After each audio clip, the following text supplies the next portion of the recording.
Charles et Albert de Monaco, terre de scandale. En septembre 2021, dans un entretien donné au célèbre hebdomadaire, Nicole Coste, mère d'Alexandre, fils aîné d'Albert II reconnu tardivement, a également démenti cette histoire. Pour elle, il s'agit d'un « énième scandale pour faire du mal ». L'hebdomadaire a parlé de la reconnaissance tardive d'Alexandre Grimaldi Coste et de Jasmin Grace Grimaldi, fille du prince. Albert II de Monaco n'a pas ignoré l'action en justice pour reconnaissance en paternité, mais son conseil Thierry Lacoste a décidé de contre-attaquer avec une plainte au pénal, pour tentative d'escroquerie et chantage. L'avocat d'Albert rappelait, en 2020, lorsque nous avons été contactés la première fois au sujet de cette affaire, on nous a laissé entendre que soit on négociait, soit l'histoire serait rendue publique. C'est ce que j'appelle du chantage. Charles et Albert de Monaco, une demande de test de paternité qui perturbe leur couple. Ces derniers temps, les soucis de santé de Charlène n'ont pas été la seule raison de contrariété pour Albert II de Monaco.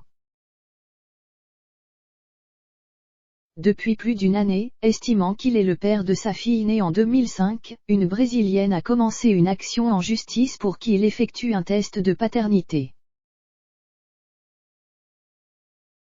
Albert de Monaco, c'est une affaire, peu médiatisée pour le moment mais qui chagrine beaucoup le Rocher. Alors que la dernière intervention chirurgicale de Charles de Monaco s'est bien déroulée le 8 octobre dernier et qu'un retour de la princesse à Monaco ne devrait pas tarder, des questions subsistent.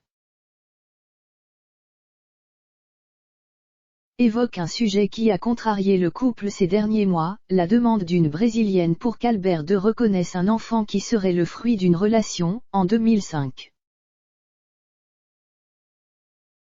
En France, cette action en justice a été peu relayée dans les médias.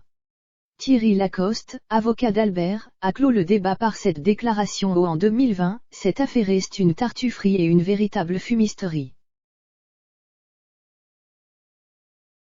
Elle ne repose sur rien, sauf sur des élucubrations.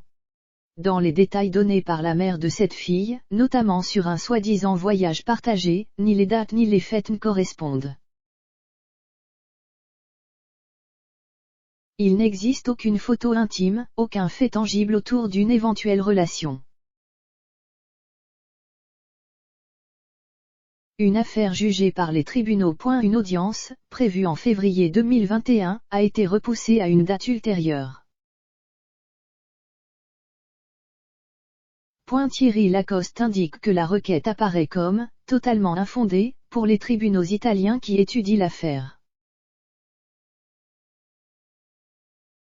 Que reproche cette Brésilienne qui vit en Italie indique avoir rencontré Albert dans une boîte de nuit de Rio, en 2004. À l'époque, elle n'aurait pas reconnu le prince. Après leur rencontre, ils auraient voyagé ensemble durant 2 semaines, de Rio à Milan et même Moscou où ils se seraient entretenus avec Vladimir Poutine. Des déclarations démenties par Albert II. Rentré au aurait donné naissance à une fille, Célia, 9 mois après. Déjà en couple avec Charlène, Albert aurait arrêté de répondre aux messages de celle-ci n'aurait découvert son identité qu'en voyant un magazine, et aurait décidé de lui réclamer la reconnaissance de leur soi-disant enfant, ainsi qu'une pension alimentaire.